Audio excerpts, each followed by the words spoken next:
We want to be able to print a textual representation of values of our document type. There are a few ways to do that. Write our own function of type document to string, which we could then print, or have Haskell write it for us. Haskell provides us with a mechanism that can automatically generate the implementation of a type class function called show that will convert our type to string. The type of the function show looks like this. This is something new we have not seen before. What you see here is called the type class constraint on the type A. What we say in the signature is that the function show can work on any type that is a member of the type class show. Type classes is a feature in Haskell that allows us to declare a common interfaces for different types. In our case, Haskell standard library defines the type class show in the following way. Note that this is a simplified version. A type class declaration describes a common interface for Haskell types. Show is an overloaded function that will work for any type that has an instance of the type class show. We can define an instance of a type class manually like this. Defining an instance means providing an implementation for the interface of a specific type. When we call the function show on a data type, the compiler will search for the type show instance and use the implementation provided in the instance declaration. As you can see, the show function converts a value to its textual representation. That is why hello includes a quote as well. The show type class is usually used for debugging purposes, not for showing stuff to the user or clients, and it's also possible to automatically generate implementations of a few selected type classes. Fortunately, show is one of them. If all the types in the definition of our data type already implement an instance of show, we can automatically derive it by adding deriving show at the end of the data definition. Now we can use the function show for any type that implements an instance of the show type class. For example, with print.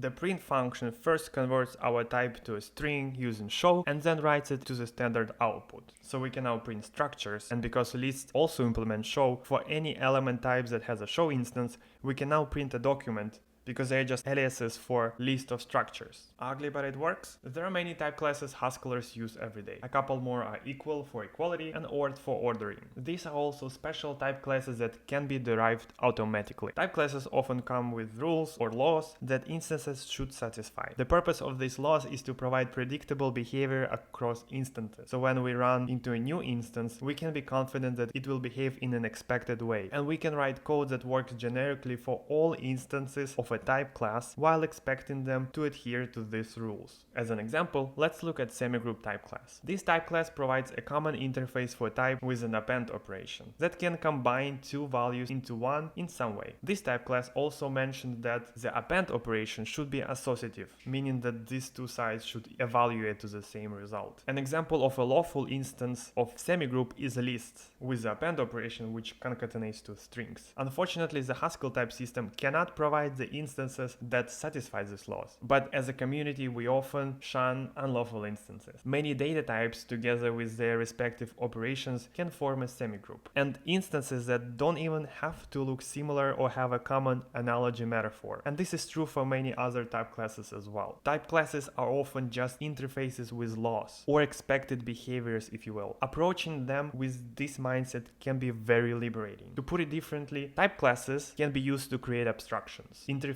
with laws or expected behaviors where we don't actually care about the concrete details of the underlying type, just that it implements a certain API and behaves in a certain way. Regarding semigroup, we have previously created a function that looks like append for our HTML EDSL. We can add a semigroup instance for our structure data type and have a nicer API. So let's do this and remove the append function from the API. So we can replace our homemade append operation with an instance. If we want to implement semigroup, we have to implement the append. We can borrow the implementation from the append function we did before. Now we can remove the append.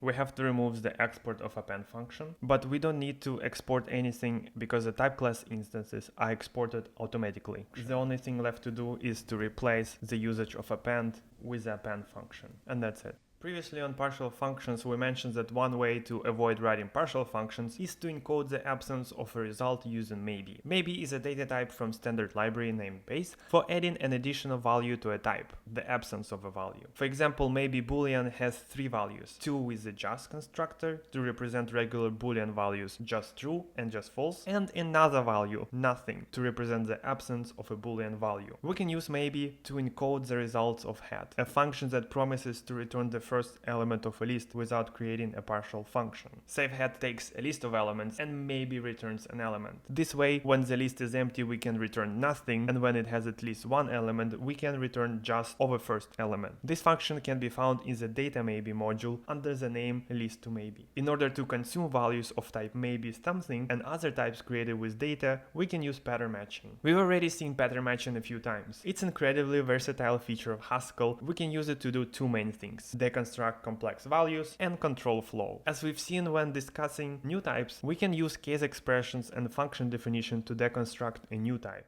We can do the same for data types as well. In this function, we deconstruct a composite value into its parts and extract the third component representing the blue value in a color represented by red, green, and blue components. Note that blue is the name we give to the third component, so it will be bound to the right of the arrow that comes after the pattern. This is similar to a function argument. Also note that underscore matches any value without binding it to a name. We can also try to match a value with more than one pattern. Patterns can be nested. Notice how we deconstruct the ANSI color on multiple levels. We try to match patterns from the top down. It's possible for patterns to overlap with one another, and the first one that matches from the top will win. If the value we try to match does not match any of the patterns listed, an error will be thrown at the runtime. But we can ask GHC to notify us when we accidentally write overlapping patterns or when we have not listed enough patterns to match all possible values by passing the flag for all the warnings to GHC or run GHC. And it's recommended to always use this flag.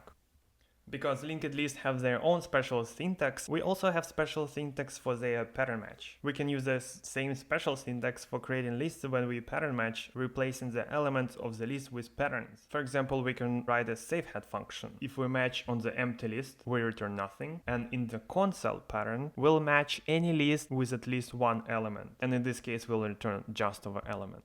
We can also match a list with exactly two elements, and this pattern will match any other pattern. Note that this will also work and also match exactly two elements.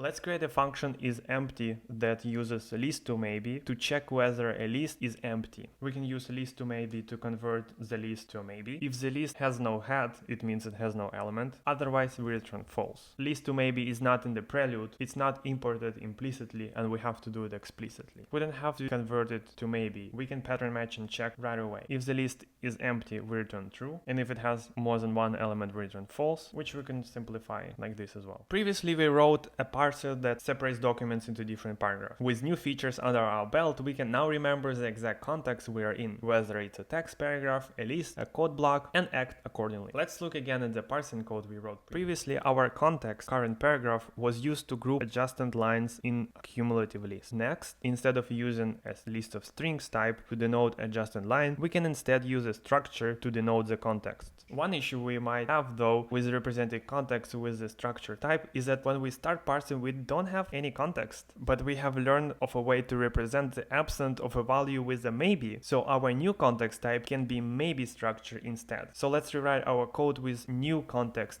in mind. We can now pass nothing when we don't have any context. We can switch to context instead of paragraphs, remove what we have here, and start again. If we out of text, we return what we have. We can go from maybe structure to a list in case of empty one. If it was nothing, we're gonna get an empty list, and if it was something, we get a list of a final structure. We import it from data.maybe.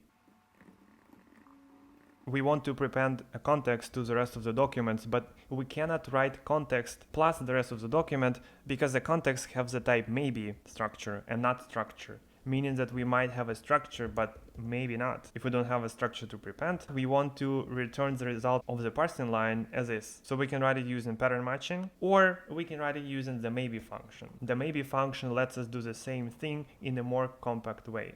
The third argument to maybe is the function on which we pattern match. The second argument is a function to apply the value found in a just case. And the first argument is the value to return in case the value we pattern match on is nothing. This way of encoding pattern matching using functions is fairly common. And the case that the line is not empty, we still have to act according to the context. In case the context is a paragraph, we still have to parse the rest of the lines, but we add a line to the paragraph. Otherwise, we keep parsing knowing that we have a new paragraph. But wait, didn't we say that appending strings and lists is slow, which is what unwords here does? Yes, it is, because in our structure data type, a paragraph is defined as paragraph of a string and not a paragraph of list of strings. We can't use our trick of building a list of lines and then reversing it in the end. So what should we do? There are many ways to handle that. One simple way is to create a different type with the right shape. Instead of having simple context, we can have a different context for heading, for paragraph, for unordered list, and so on. Since creating new types in Haskell is cheap, this is a very viable solution. In this case, we're not going with this approach because we don't have to worry about this much because it's a very small piece of code. Let's cover more parsing cases because we need to handle headings and lists, not just paragraphs. We can do that by examining the first character of a line. So we have done case and paragraph case covered. Let's do heading case. In case of heading, the first character is a star and then the line. We can do similar things that we've done in paragraph, but instead of paragraph, we create a heading and we keep parsing. In case of unordered lists, the first character is a dash, and depending on the context, either we add in a new line to the current unordered list or create a new unordered list.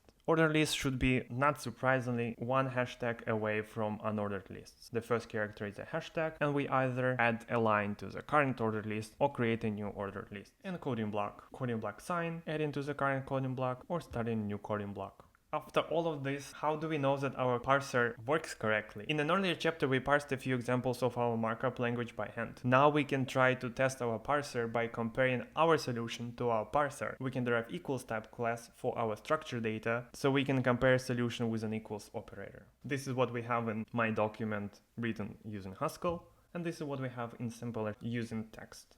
We can try it in GHCI. We read a text file in GHCI using the following syntax and then compare with the handwritten example values from the solution. In a later chapter, we'll write automated tests for our parser using a testing framework. But before that, in the next part, we'll start gluing things together. Read markup text from a file, parse the text, convert the result to our HTML EDSL, generate HTML code, and discuss how to work with IO in Haskell while we are at it.